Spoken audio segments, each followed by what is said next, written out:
इंशाअल्लाह जो मैं आपसे सबसे उम्मीद रखता हूं, ये जो परसों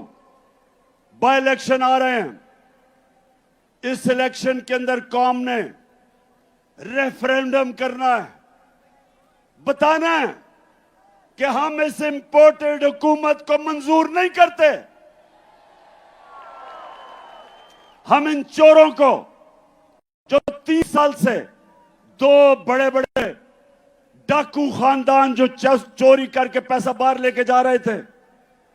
हम कभी इनको कबूल नहीं करेंगे। और मैं इसके साथ आज सबको बता दूं कि इंशाअल्लाह इस मुल्क की तारीख का सबसे बड़ा जो मैं मार्च करने लगा हूं, जिसकी मैं कॉल देने लगा हूं, इस मुल्क की सबसे बड़ी मुजाहरा होगा। इस मुल्क की तारीख, अवाम का समुद्र निकलेगा हमारे साथ और सबको बताएगा, सारों को पैगाम देगा इस मुल्क में कि कौम किधर खड़ी है आज,